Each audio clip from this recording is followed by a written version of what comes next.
अऊज़ुबिल्लाहिमिनश्शैतानिर्रजीम बिस्मिल्लाहिर्रहमानिर्रहीम। अस्सलामु अलैकुम या अहले मदद। आप तमाम मोमिनीन व मोमिनात को मेरी जानिब से जश्न आमद साहिबुज़्ज़मान अलैहिस्सलाम की बहुत बहुत मुबारकबाद हो। जिस तरह से अपनी कल की वीडियो में मैंने आपको नीमा शाबान के अमाल के बारे में तफसीलात बताई थी, और आज मैं आपको नमाज जाफ़र तैयार के बारे में बताऊंगी कि नमाज जाफ़र तैयार किस तरह से पढ़नी है।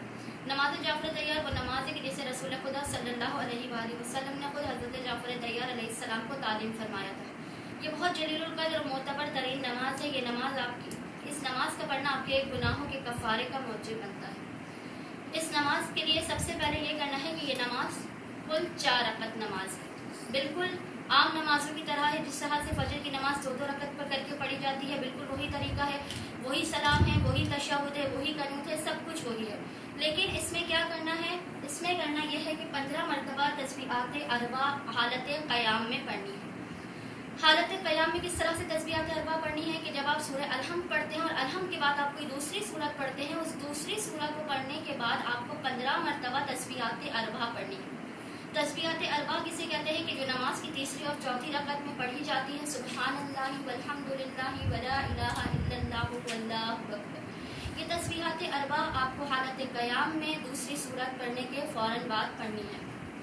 इसके बाद रुकू में, जब आप रुकू में जाएं और आप रुकू का जिक्र करें, उसके बाद आपको 10 मरतबा फिर तस्बीहात अरबा पढ़नी है। रुकू से सर उठाने के बाद आपको फिर एक मरतबा 10 मरतबा तस्बीहात अरबा पढ़नी है। सबसे पहली चीज हालत क़याम में 15 मरतबा तस्बीहात अरबा पढ़नी है दूसरी सूरत के बाद। फिर रुकू के अंदर रुकू का जिक्र पढ़ने के बाद 10 मरतबा तस्बीहात अरबा पढ़नी है। फिर रुकू से सर जब उठेगा उसके बाद फिर 10 मरतबा तस्बीहात अरबा पढ़नी है। इसी तरह से जब आप पहले सजदे में जाएंगे तो पहले सजदे में सजदे का जिक्र करने के बाद आपको 10 मरतबा तस्बीहात अरबा पढ़नी है। सजदे से सर उठाने के बाद आपने फिर 10 मरतबा तस्बीहात अरबा पढ़नी है।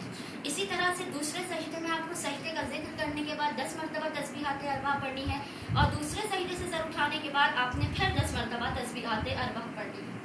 इस तरह से हर रकात में 75 मरतबा 75 मरतबा तस्बीहात अरबा पढ़ी जाएगी, और 4 रकत नमाज में कुल 300 मरतबा तस्बीहात अरबा पढ़ी जाएगी। हालत क़याम में 15 मरतबा तस्बीहात अरबा, रुकू में 10 मरतबा, रुकू से उठने के बाद 10 मरतबा, सजदे में 10 मरतबा, सजदे से उठने के बाद 10 मरतबा, फिर दूसरे सजदे में 10 मरतबा, दूसरे सजदे से सर उठाने के बाद 10 मरतबा।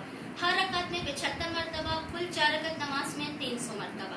अगर कोई इस तरीके से याद ना रख सके तो फिर वो 4 रकत नमाज पढ़े और नमाज पढ़ने के बाद आखिर में 300 मरतबा तस्बीहात अरबा पढ़े। लेकिन अफजलियत यही है कि आप इस तरह से तस्बीहात अरबा पढ़ें कि क़याम में 15 मरतबा, रुकू में और रुकू से सर उठाने के बाद 10 मरतबा, और चारों सजदों के अंदर 10-10 मरतबा, सजदे से सर उठाने के बाद और सजदे में 10-10 मरतबा। अफजल वक्त जो है नमाज जाफ़र तैयार का वो जुमे का दिन है कि जब सूरज बुलंद हो, वो नमाज जाफ़र तैयार का अफजल तरीन वक्त है। और 15 शाबान की रात ये भी नमाज जाफ़र तैयार का अफजल तरीन वक्त है। इसके अलावा आपको जब भी कोई हाजत हो तो आप उसे किसी भी वक्त किसी भी दिन नमाज जाफ़र तैयार पढ़ सकते हैं। और जो सबसे अहम तरीन चीज़ है वो ये है, नमाज जाफ़र तैयार में आप अलहम्द के बाद कोई भी सूरत पढ़ सकते हैं, लेकिन अफजलियत फिर वही बात है कि अफजलियत ये है कि आप पहली रकत में अलहम्द के बाद सूरह ज़िलज़ाल पढ़ें, दूसरी रकत में अलहम्द के बाद सूरह वलादियात पढ़ें, तीसरी रकत में अलहम्द के बाद सूरह नस्र पढ़ें, और चौथी रकत में अलहम्द के बाद सूरह तौहीद पढ़ें। उम्मीद करती हूँ कि आपको नमाज जाफ़र तैयार का तरीका बहुत आसानी के साथ समझ आ गया होगा। आज की शब में नमाज जाफ़र तैयार पढ़िए, अल्लाह के द्वारा से अपनी हाजत तलब करें। और अगर आपको मेरी वीडियो पसंद आए तो मेरे चैनल को लाइक करें, सब्सक्राइब करें, बेल के बटन को लाजमन प्रेस करें ताकि मेरी आने वाली हर नई वीडियो आप तक आसानी से पहुँच सके। अल्लाहुम्मा सल्ली अला मुहम्मद व आले मुहम्मद व अज्जिल फ़राइज़।